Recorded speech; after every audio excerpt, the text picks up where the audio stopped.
to work, be part of the machine, come home, eat dinner, watch a little bit of TV, and rinse repeat, even if it's not in sort of this high, mighty, spiritual type of thing. It does give a thing to look forward to, something that's fun, something that's unique. There is deeper meaning. The Miami event was awesome. Yeah, I had so much FOMO. Hey, we're having one in Greenville in June. You just kind of realize, like, I'm just investing in other people's dreams. Like buying the index is absolutely insane because I mean, I see it now as a Ponzi, but it's like you truly don't know where the money's going. And then you start to realize kind of like everything is based off belief, and it's all based off of what humans decide to do with those beliefs. Hey everyone, this is Southern Fried Chat again here with Eduardo, or the Lord of Memecoins, prominent Aeon in the community and one of the early Face-Doxed Aeons I remember from TikTok. How's it going, man? It's going well. Happy holidays to you, Southern Fried Chad, and thanks for having me on. Yeah, man. Yeah, man. Can you give us a bit of your background in crypto before SPX?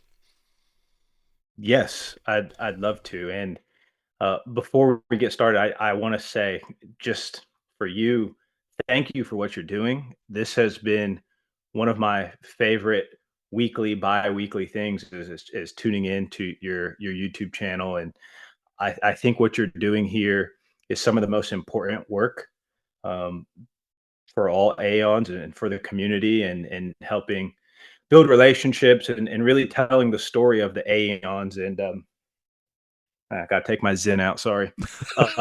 You're good. Yeah. So my crypto story is, interestingly, very intertwined with Murad. When I was at university, I went to school with Murad, and Mm. he often talks about when he went to China, and that's how he got into crypto.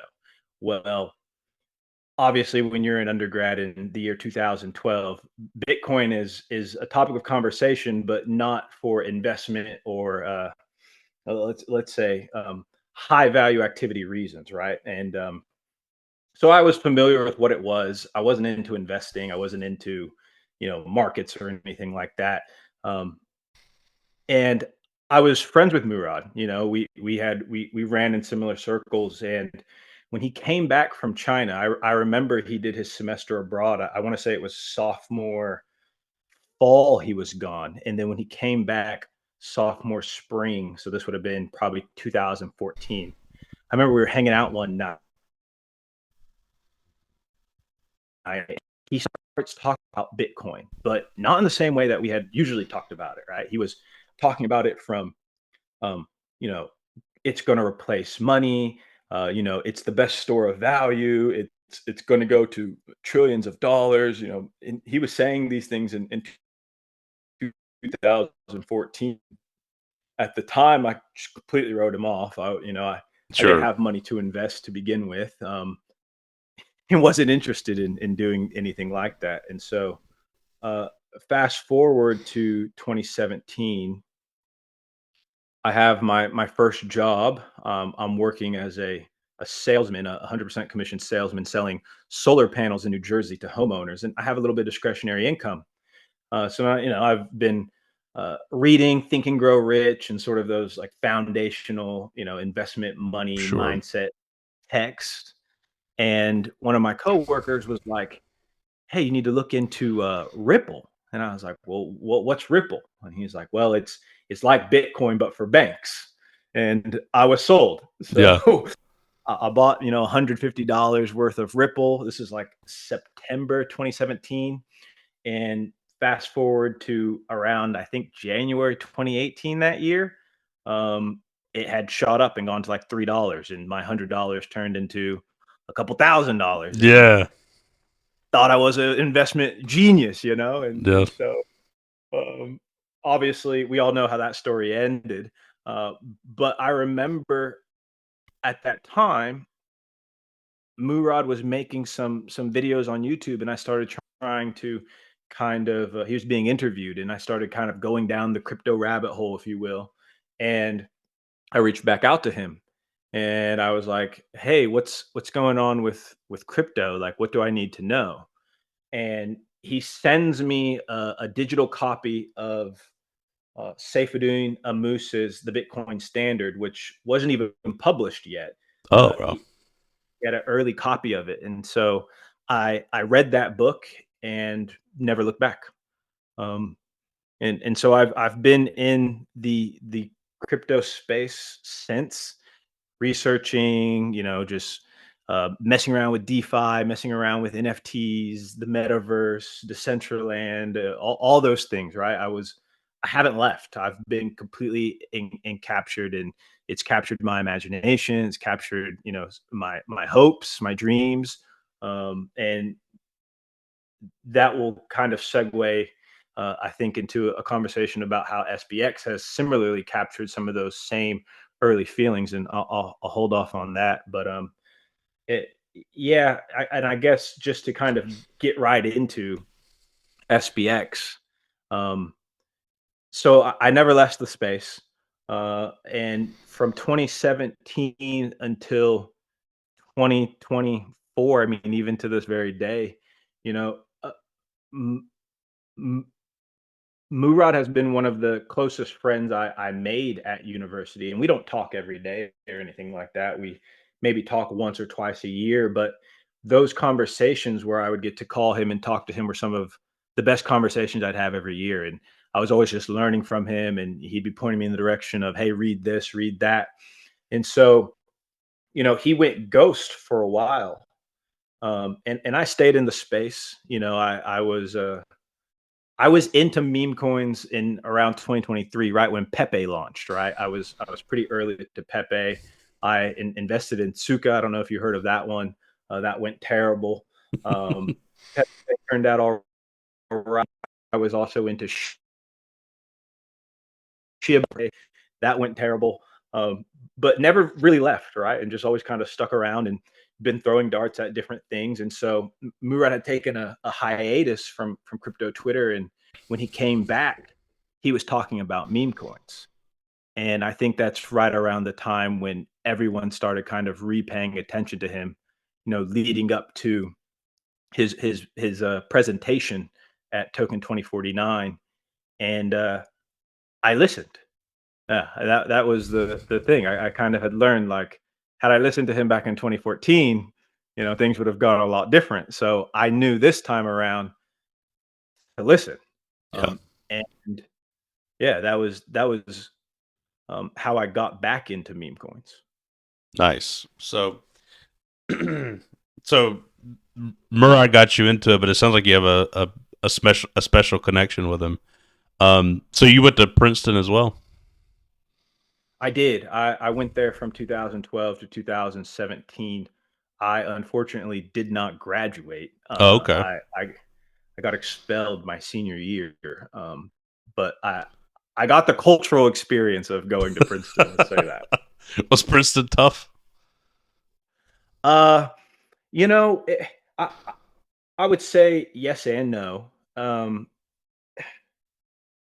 Everyone who gets in is smart, and so just being around such really intelligent people was intimidating. I'm uh, a boy from Oklahoma, from a relatively small town in Oklahoma called Enid, and so it was a cultural shock more than an Sure. academic challenge necessarily. But I had put myself in a position where I might not have been necessarily challenging myself on purpose because I was interested in other things. Yeah.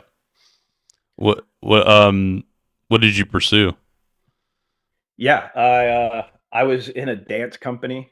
Um, I was also a rugby player, and I partied a lot. Nice. Yeah, so So you got you got the a ultimate social degree. downfall. Yeah, yeah, yeah, yeah. I think that's different than That's what right. most people think of when they think of Princeton students. They don't think of the partiers. Oh yeah, and the year before I went to Princeton, I think Sports Illustrated did a like a piece. I want to say it was Sports Illustrated. It might have been like Playboy or some magazine, but they did a big piece on Princeton's reunions. And that's actually the second largest beer purchase in the country Wow. every year, right behind the Indy 500. Wow. I see. I never would have thought that. I Yeah, went to I went to Clemson University, and that's it's known as a party school. So oh yeah, oh yeah, oh yeah, yeah, yeah, yeah. All those SEC, Clemson's SEC, right? no ACC. Okay, it Yep. gets kind of lumped in with the SEC just because it's South. Right. Yeah. I feel, Yeah. Definitely. but SEC culture and Yeah. big party schools. Yep. Yep. Yeah. I unfortunately I was one of the ones that actually focused on school, which I guess was good, but at the same time, I wished I would have enjoyed myself more. But one of those things. I think the social aspect is underrated sometimes. The academic aspect is overrated. Um, what do you do now for a living? Now I am an officer in the Marine Corps. I'm a judge advocate. Um, yeah, so that's my day job, and then my 5 to 9 is being a father, a husband, and also just a degenerate of sorts in crypto Twitter, and a community member of SPX 6900, which has truly captured my heart. And also just continuing to be a someone who's interested in the crypto space at large, really.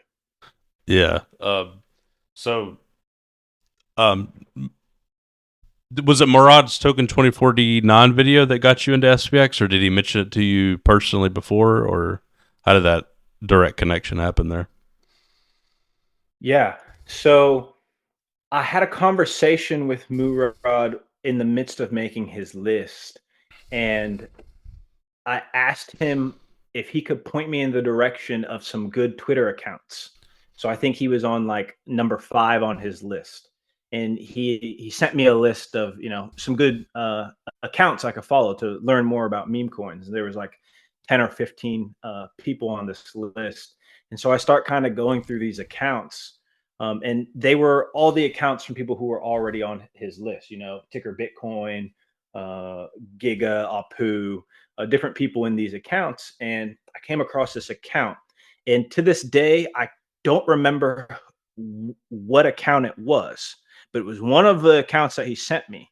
And I remember they had a Sproto as their profile pic, but they were talking about SPX 6900. Mm, And as with most things I do on crypto Twitter, when I find something that's interesting to me, I throw 50 or $100 at it, just sure. to kind of get a little bit of skin in the game, and I'll keep up with it once it's in my portfolio, sort of thing. And so I put $70 into SPX in August of 2024, which was, as you probably know, 1 month before Murad announced that SPX 6900 was the number one thing on his Yeah. list. I wish he had let me know that that was going to happen, I don't know if you had some because I insider would have knowledge. put, yeah, I would have put a lot more than $70. Uh, but um, when he made it his number one, I didn't look back at that point.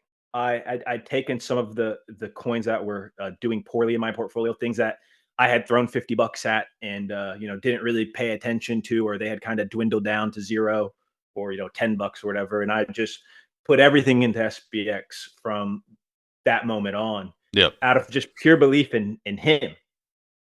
And then reached back out to him and was like, "Hey, like, where can I learn more about SPX 6900?" And he sends me a Google Drive link that had like all the videos, and he was Yeah. like, "Watch all of these." And That's funny. I did, and I after I watched all of them, I reached back out to him and I was like, "Dude, I'm into this. Like, whatever this is, like, this has captured me." And at this point, I had already had a TikTok account. I don't think Murad knew that.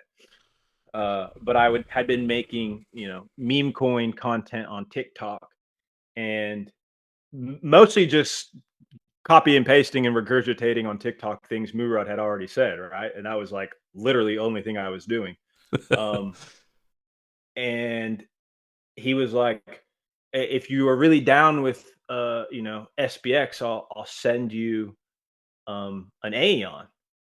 And Oh, I nice. think I had actually said to him, like, "I'm thinking about getting an Aeon." Yeah. And he was like, "I'll send one to you."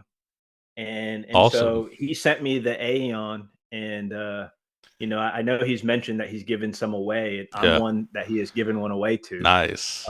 And I've rocked it since. And that was when I was like, okay, I got to come up with an alt account. Um, and I wanted to be cool, I wanted to be Anon and all this stuff, but that's just not my personality. Yeah, I I figured do. that out pretty quick. Yeah. I'm very much. I'll put my face in front of a camera real quick. Yeah. Kind of always been like that, for better or for worse. But so I do think on those lines, and you mentioned it. I don't know if this is true, but Mm. personally, I think I was the first Aeon on TikTok that was face-doxed. Pretty There was sure. other Aeons on TikTok, but I don't think they were face-doxed. I'm pretty sure you were. And Seb was close too. Seb was Seb before. was very close. Yep, but I think you were first. It, Yep. and Seb took it to another degree, and Yes. he encouraged me to take it to another degree, and he's far surpassed me in his passion. And then there was that moment where the TikTok challenge, and the big push for TikTok, Mm. and that was when I went all in. And by then, I had been reaching back out to Murad as time had gone on, and I was like, you know, this was the first thing since Bitcoin where I just couldn't stop thinking about it. Like, well, Yeah.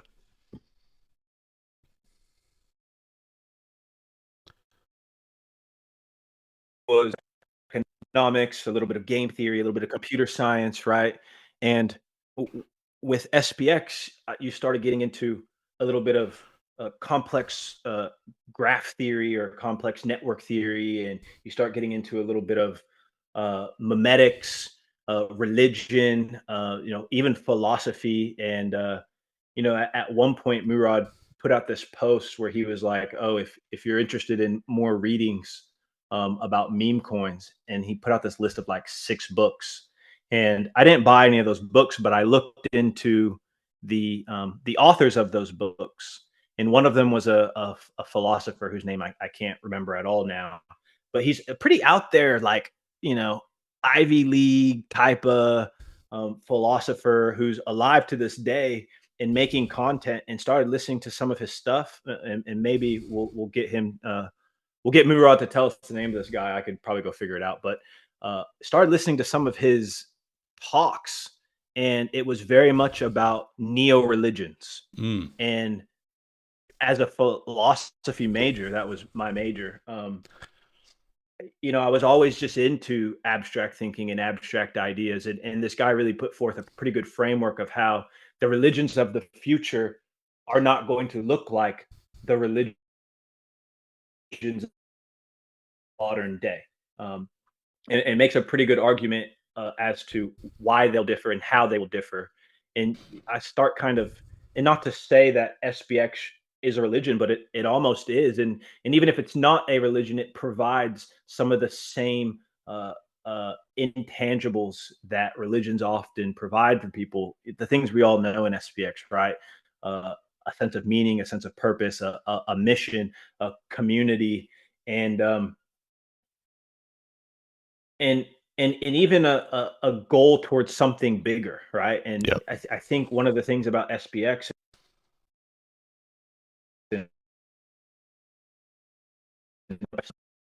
is it's so easy just to wake up every day, go to work, be part of the machine, come home, eat dinner, watch a little bit of TV, and rinse repeat. Yeah. And with SBX, I mean, you see it with the content you're making, the Flip the Stock Market podcast, all the different art that has been created as a result. Um, it, it gives you, and even if it's just for fun, right? And Yeah. even if it's not in sort of this high mighty spiritual type of thing, it does give a something to look forward to, something that's fun, something that's unique. Yeah. Yeah. Yeah. I think it means a lot of things to a lot of people. And Seb, like you said, Seb's a good example of somebody who's highly passionate. Probably, maybe if not the most passionate person, almost, or at least known to be. But maybe there's other people who are even more passionate. I mean, and Mike flipped the stock market. His whole arc has been wild. Super passionate dude.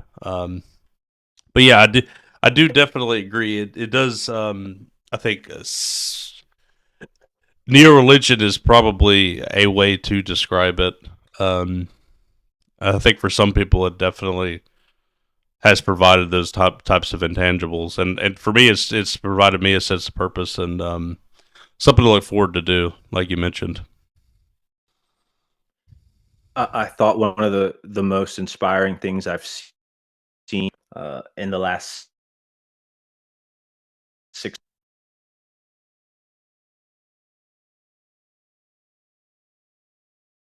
Basil and watching online are manifesting in meat space.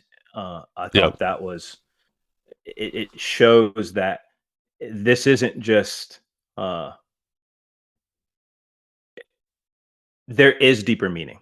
There is something deeper there, and yeah, yeah. The Miami event was awesome. Yeah, it was definitely yeah. cool. I had so much FOMO. I had a lot of FOMO. Uh, Hey, it looked like you guys had a good time. hey, we're having one in Greenville in June. Get out of here, Yeah, Greenville, South Carolina. Green.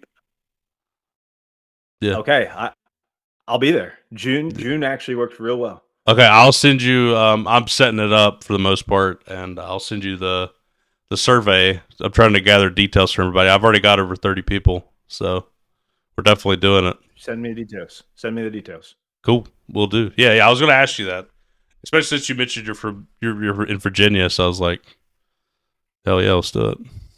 Yeah, that's You're a relatively short close. flight. Yeah, Yeah, it's too easy. yeah. I will absolutely. I can do June. Cool, man. Cool, man. I'll send you that link after the show. Yeah, yeah. Miami was awesome. I had to go. I felt I felt the need to go. Let's just put it that way. And I think what was cool about going and being a part of that first one is I think it was kind of like it's kind of like it needed to happen. You know what I mean? And then that makes people Mm. feel more comfortable. There's one getting set up in Europe as well. They're meeting in May in Amsterdam. So there's a European one that's going to happen. Um, so I think there will be. There's at least going to be two this year. There'll probably be more than that. Maybe some at the end of the year. So I think it's just the start of it. So I think it just needed to Yeah, happen. I couldn't agree more. It it's kind of a refutation to some of the critiques SBX has recently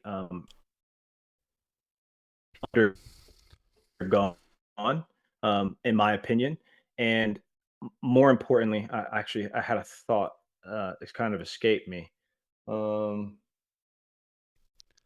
the meetups. Maybe it'll come back to me. Um, yeah. Uh, Oh, um, you broke up for a second. You said your thought went away. no, I'm thinking, Oh, okay. seeing if I can try to remember my thought. I can't. It's gone. It's It's gone. gone. Well, I think you were saying it was like a refutation, like a I think a lot of people have been saying it's not real. I mean, that's a very common, you know, complaint against us is that it's. I mean, a lot of people will say that there's nothing real going on, and it's like it's very real, you know. I remember now. But what I was going to say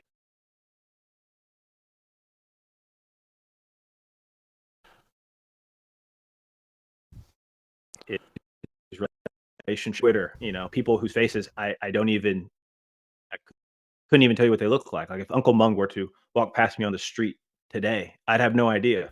And he was someone who also very early on in my SBX journey, I was always able to reach out to, and he would be encouraging me to experiment with content. And you always kind of wanted to get sort of the approval of what you were doing from legacy Aeons, if you will. And he was always like, dude, it's a decentralized movement. Like, do what you want because there is no wrong. Like, yeah, obviously, no lewd. There's some things, no Yeah. chart, right? But for the most part, there is no wrong answer in terms of making content because it's all experimentation. But the relationships that I've built with people who I haven't met, even people like Tonzo, who recently he made a post that was, pretty heartfelt and Hmm. sincere, and there was an outpour of love, and you just come to this realization that some of these relationships are more meaningful than people you see every day at work, right? Yep. Who, yeah, we are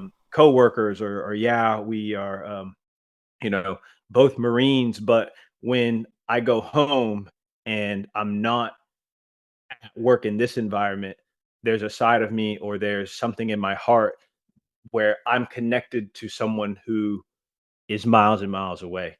And so that's why I think those meetups are really important.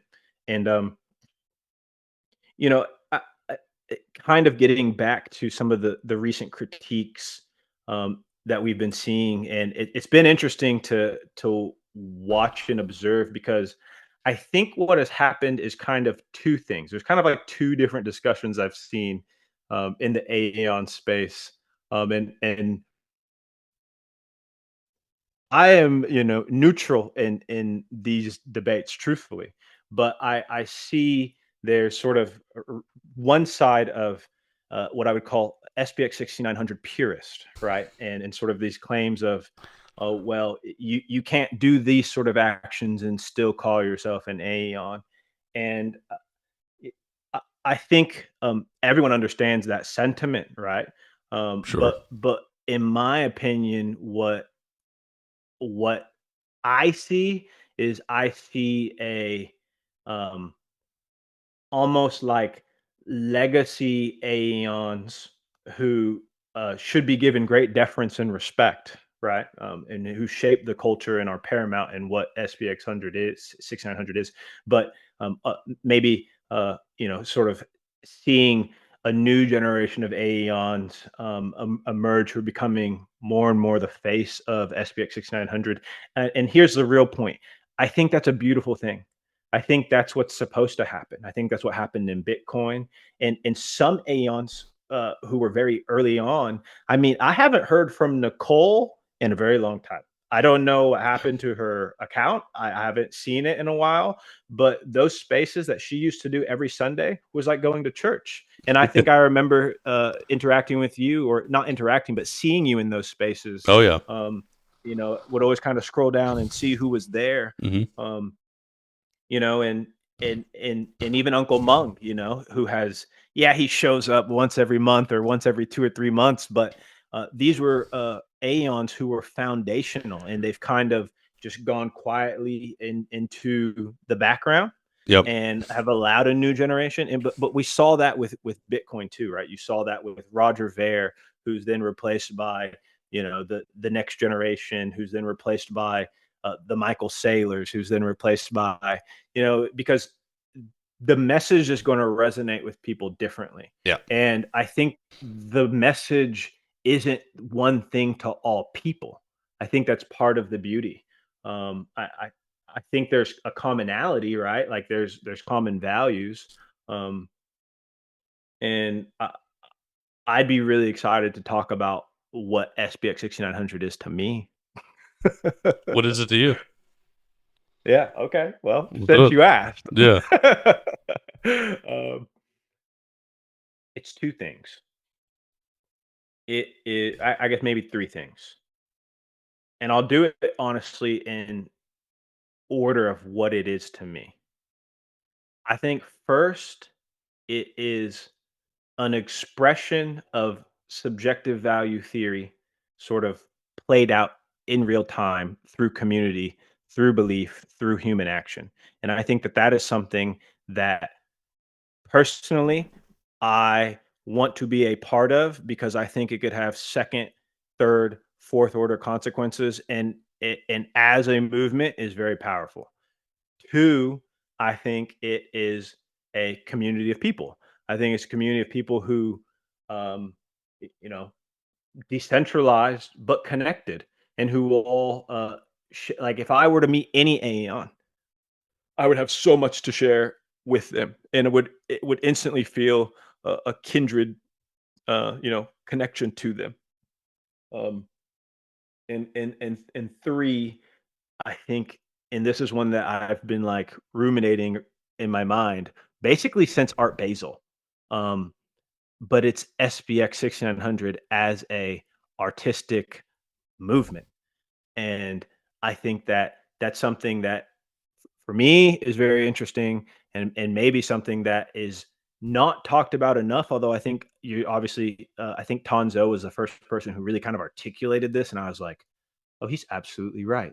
Like, when hip hop emerged as a genre of music, it was accompanied by graffiti, right? And break dance. And there were other artistic movements that then surrounded it.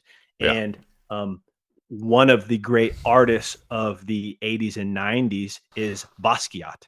And he was a graffiti artist, he was a street artist. And, he, you know, I guess the point I'm getting at there is art and culture are so intertwined. And I think that what SBX has is the seedlings of what could potentially be and what is quickly becoming an artistic movement that is like uh sort of like it's becoming like a tree, like a network tree, right? Like Yeah. even what you do here in your podcast is art. I as silly as they may be, or as small as they may be, or unprofessional as they may be, that is also a form of artistic Yeah. expression, as is writing, as is posting on Twitter, as is obviously the videos, which is where I think SPX 6900 has truly like just it's Yeah. bar none, the artistic expression and expertise and talent in the video space. Um, and all of that started with those early Aeons, and I think it has pervaded. Yeah. Yeah. I think of it. I think that makes sense. I think of it almost like a content machine, just self perpetuating, and everybody has incentive to create content because it spreads the message, which everybody's financially incentivized and community incentivized, and it's just it's a cool thing. Um, but yeah, it definitely I is art for sure. Even what Nick does when he Yeah. goes out to the bars and he shills, like that is like it is performance. Yeah. Obviously I watched your interview with him, and it's like he's not that person all the time. He's expressed that, Right. but it's like it's his stage, right? And SBX is it's almost like the poets of ancient Greece, and I think that that's something that's really cool too, because we you've probably heard, and often people talk about Bitcoin as bringing on like sort of this new renaissance, right? Oh, we're Mm. going to live in the era of sound money, and Hmm. an era of la belle epoque is coming back, as I think as Murad says. And to me it makes sense that there would be an artistic movement to go with that. Right. And at the heart of Bitcoin is Austrian economics, isn't just sound money, it's also subjective value theory. Yeah. And you know, in modern finance, which I am not an expert in, people are always trying to model and predict based off of EBITDA and discounted cash flows and, and all of these man-made metrics that are like attempts at trying to apply principles of physics to humans and human behavior, which Right. is inherently, in my opinion, just like uh, not something that it can be easily modeled. Yeah, for sure. Yeah, I mean, and as we see today, a lot of the stocks that are capturing tons of value, such as Tesla, it's not really based on the formulas or what's happening at the moment. Uh, it's like a fiat performance as well. Yes. You're betting on Elon Musk, you're betting on the story, you're betting on that sort of thing. So it's all a meme at the end of the day. Yeah, and something that has really stuck with me over the last year is thinking about the four categories that Murad has created for crypto coins. What he has the store values, the stable coins, the revenue producing coins, and the meme coins. Yeah, And it's sometimes I feel like I am like kind of like the prototype of what an a rational, like, relatively intelligent, um, future oriented, but like comes from maybe not a super sophisticated, rich background person is doing in society. And I think that um, to people who are maybe in their 50s and 60s 70s who kind of already made it, right, like they have no reason to be interested in bitcoin and yeah, or these new assets, right? They right. have uh they're they've got 30 years left of life and they've spent 70% of it investing in and thinking about their entire life in this different way, right? Yeah, And when you try to crash someone's foundational belief like that, um, they just reject it out of fear. And I understand that. But when I look at myself, when I look at um, my my sister-in-law who's in college now, she's a freshman. When I look at my niece, when I look at my son, I watch their behaviors, and obviously Bitcoin sound money. Okay, yes, that's a forgiven conclusion in my opinion. yeah, But the as Murad has said it, the ROPG, whatever MMROPG, whatever yeah, it is, yeah, um, yeah. that is crypto, right? It's like, of course, there's going to be a new asset class. Of course, there has to be a Yeah, way for the younger generations to um, sort of retake down power, and you're seeing it in the breakdown of just about every institution that has previously been of the old guard, whether it be central banking, whether it be faith in government, whether it be, I mean, the faith in the military, faith in the war industrial complex, so many different things that uh, all we have as kind of a way out is creating something, giving a middle finger to the old ways and saying, no, no, no, that was your game. This is something different. This is a new world. Um, and so like I think meme coins as an asset of those four categories is the one that's going to go from this to, I've heard you say $1 trillion is kind of where you early on landed at. Um, I never thought about it in terms of how big will it get. I just felt like, oh, this thing is small. It's going to get bigger. yeah, Yeah. It,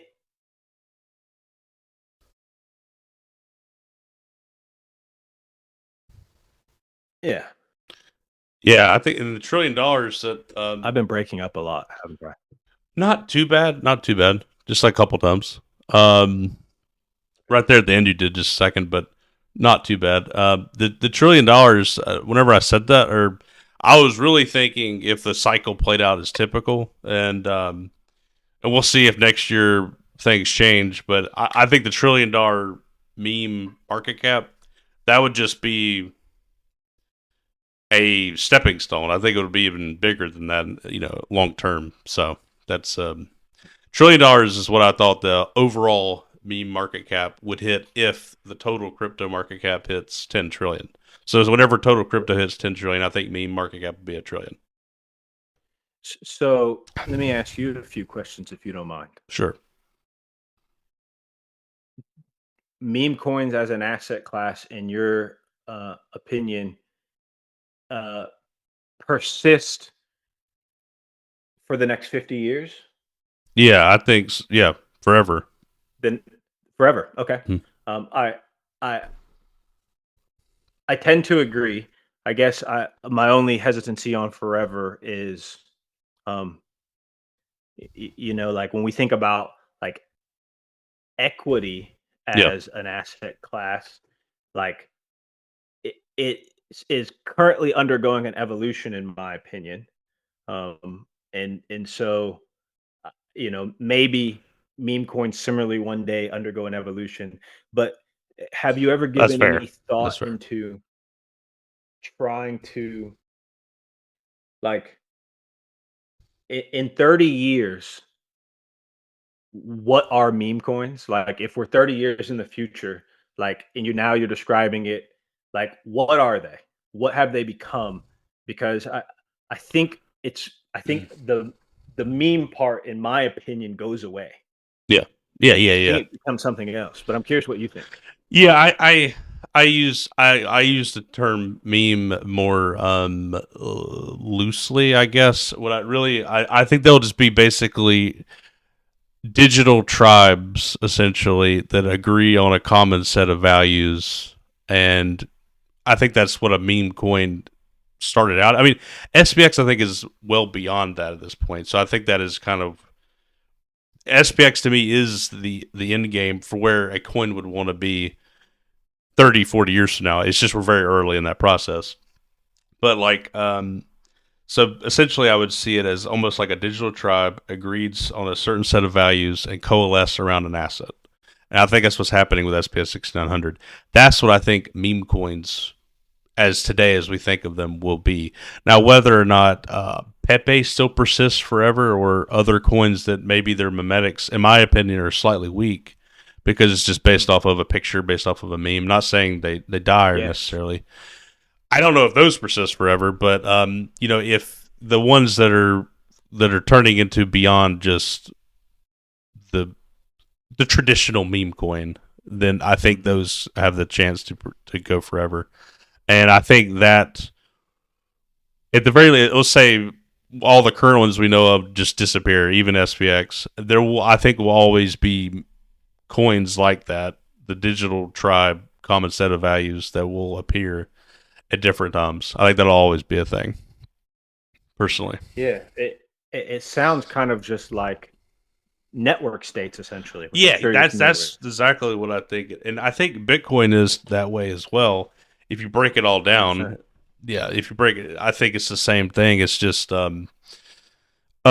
yeah, it's you could look at it completely just like that. I know and I think I kind of fall in this camp too. I look at Bitcoin a little differently because it was the first one, and I think it's going to, because it has that first mover advantage. It's going to be the digital gold, so that kind of puts it in a separate class at this point than just a digital tribe. But yeah, I think that'll. I think Ethereum is that way too. There's a lot of hardcore community members in Ethereum. There's a lot of people who work on it. You could argue that it's a network state as well with a certain set of values, and I think SPX is just a pure version of that because it's not like Yeah. we have our own blockchain we have gas fees, we have all this complex stuff. It's just existing on current technology. It's just an idea. Yeah. There was two things you said that, um, you kind of got me thinking. I agree with you. The first thing that I was thinking, I often think about how SBX was fair launched Yep. compared to uh, Bitcoin's fair launch, and it's everything that happened in between those two launches. I understand SPX may not be the first one who just put 100% of their supply out on the market and let's see what will happen. It may not have been the first, Sure. but I think it did it extremely uniquely. I think the way the dev left, I think Yep. the way he locked the liquidity, I think the way the contract, and I'm not a tech guy, but at least I understand enough to understand the contract was written such that the assets can be like multi-chained, right? We're Yep. not just on Ethereum. That allows you to kind of uh, persist forever, if you will. Yeah. And I I think that's really understated in the SPX story, and mm, probably early on in my SPX journey, one of the reasons I was able to stick around, because and then you start looking at other asset classes, um, and you think about how unfair they are in terms of how they launch, even Yeah. equities. Um, I recently was looking into 21, the Jack Yeah. Mallers company, and Yep. you look at how small the float is and how it's not actually even clear how many shares are currently outstanding compared Yep. to how many shares are held by Tether and SoftBank and all these things, and you just kind of realize like I'm just investing in other people's dreams. Like buying the index is absolutely insane because I mean, I see it now as a Ponzi, but it's like you truly don't know where the money's going. So it's like Yeah. you're making a bet based off of, just belief. And then you start to realize kind of like dollars just based off belief. Yep. Well, Bitcoin's based off belief. Well, guess what? Everything is based off belief. And it's all based off of what humans decide to do with those beliefs. Yep. And so that was the first thought. And the second thought, and this is something that I've been very excited to see how this plays out, is we're kind of already seeing this evolution in the second and third order consequences of uh, Bitcoin's wealth generation over the last, what are we at? 13, 2005, so 9, can you man, 16 years? Yeah. 16. Um, Yep. Crazy. Now that those early Bitcoiners are millionaires, billionaires, Yep. potentially trillionaires, some of them, I don't know, but the point, I guess not trillionaires, that's not possible. Maybe eventually, The if whole they keep market cap is holding, trillion. Yeah. if they hold Yeah. forever, Yeah. maybe. Yeah. Yeah. Um, the things they're able to do now. Yeah. Like now they're having impact in culture. Right. Now they're having impact in uh, how capital markets are formed, and how what game are we playing in capital markets? Am I playing the game of my stock goes up in USD, or am I playing the game of my stock goes up in BTC? Yep. And uh, I like to think of SPX 6900 in the future, in 10, 15 years from now, the type of person that was attracted to Bitcoin early on was a very unique person. And the type of person that has been attracted to SPX very early on is also a very unique person. Yes. And particularly what I think is very interesting about them, and getting back to Murad and his three types of people, right? Yeah. And I'm interested to see where he goes with this. I think I know where he's going with it, but everyone's like, "Oh, he just launched this, like now he's a philosopher." It's like, no, I think he's going somewhere with this. Probably. I know him well enough to know, It's this not man, just. he knows. It's not a one note thing, a one time thing. No, no, I don't think so. It's just like, okay, like I randomly came up with my, theory on humans. No, I think there's something going on there. Um, but the type of person that was attracted to SBX very early on was an inherently artistic person. Yeah. They saw the world differently. They saw it creatively. They still do. And I think the second and third order consequences of those people quote unquote making it 10 years from now, Mhm. I can't wait to see the second, third order consequences of peaceful life over greed, of persist forever, of stop trading and believe in something, of LOL DCA, of all these different taglines that are beckoning calls to the soul. And that sounds like real high and mighty and fatootie and all that stuff. But I think there's something there. I Oh truly yeah, do. I think there's something there. Um, yeah. I mean, and I'm excited. Hype's even said he's like, yeah, if we went to, so what would happen if we went to 100 billion tomorrow? I just said that on the interview I had with him, and he was like, oh, I guess I would start a SPX compound in Thailand. I was like, sweet, Uh, sounds great. yeah. Let's do it. And that's the network state, right? I mean, Yeah. like I've listened to Balaji enough. He talks about. I don't know if you saw the interview with him and Safety and a Moose. I haven't seen that one. This he said, "You haven't? Mm-mm. I need to watch it. You should. You Okay, should. It's a good one." I'll do that. If all of the Chinatowns that exist in the globe were to like if you just took their square mileage, I'm not saying this as articulate as he is saying it, but Sure. what the size of that city state would be, it's a pretty sizable landmass. Sure. And to think that there might be SPX Aeons who are one day able to buy a village in Thailand or whatever, or maybe buy a couple hundred acres in Greensboro, Yeah. Carolina. Is that where we're I going? mean, Greenville, South Carolina. Yeah. Greenville. I'm Greenville. Yeah, yeah, sorry. yeah. Sorry. Yeah, you're good. You're good. Close enough. And it's also really interesting to me because there's this, and this is getting real, but I figured, hey, we're almost at an hour, so, Yeah. but I'll go here anyways. Go ahead. It, being from Oklahoma, you can't not feel the impact of tribes, like Native American tribes, Sure. and the pseudo sovereignty that they have within the United States. Yeah. And it, this is not a fully fleshed out thought at all, but you could imagine a world, or I could imagine a world where you see more pseudo sovereign type of entities that exist. Yeah. You know, um, but Definitely.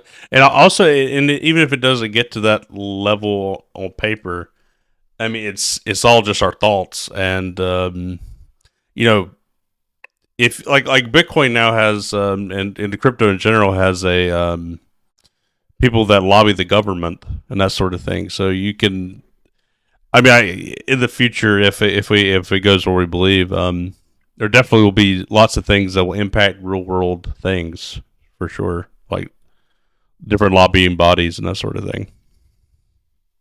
yeah, that actually, you just made me think.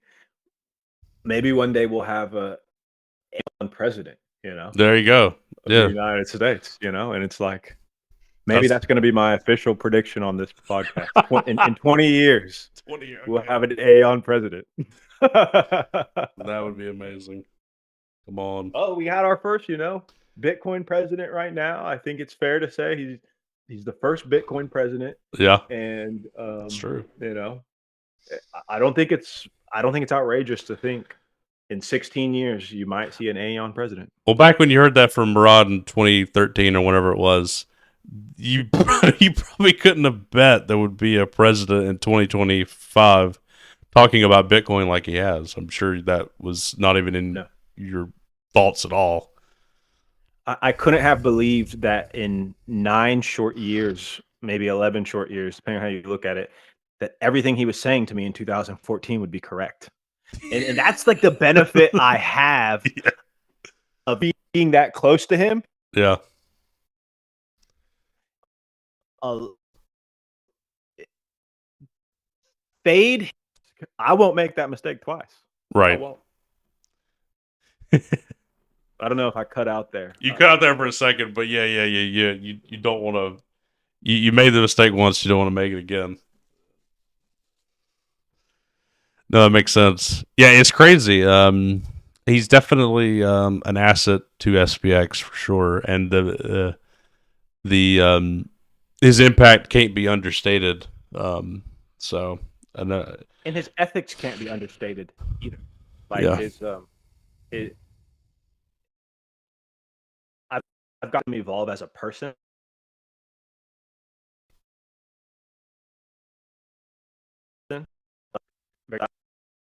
I said this to him.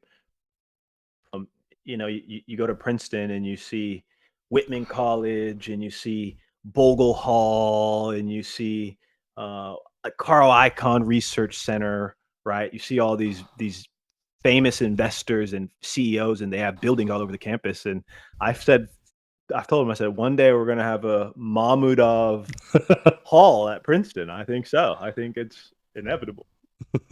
that's great. I like that. Um, what helps you to persist and continue believing in the mission and SPX in general?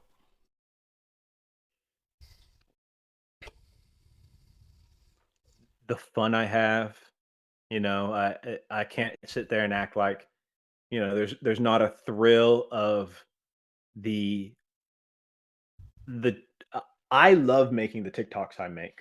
I actually do. I don't, I don't get paid to do it, but I love trying to play that game and see, can I make this go viral? I think that's viral, 100,000 views. That's great. Yeah. Um, I think that's part of it. But also just a genuine desire to want to see something like this succeed, like to want to see something like uh, just random people from the internet who didn't have power, didn't have money, didn't have all the things that the insiders get to play with, and kind of give a middle finger to the establishment. Um, Yeah.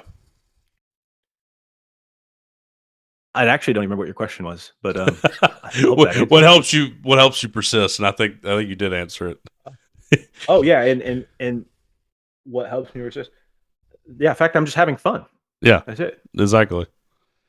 Yeah, I totally And agree. Yeah, things like this too. Like this was, I was truly honored whenever you asked me to come on. I was like, oh man, I've been making content, just online since 2017 myself, and I've interviewed many people, and I've never been interviewed. And I was really. like, I don't know if I'm gonna know what to say being on the other side. I was talking to my wife today. I've been thinking about it all day. I've been thinking about these things that I'm gonna say here right now. So that's why I've been able to just kind of ramble. So this has been really cool. And I think when I get to meet Aeons in real life, and if anyone's watching this and they've made it this far and they live in the DMV area, please reach out, because I've tried making posts on Twitter. I know there's Aeons in the DMV area other than myself. And like, it doesn't even need to be this whole big thing. Like, Yeah, we can just get coffee.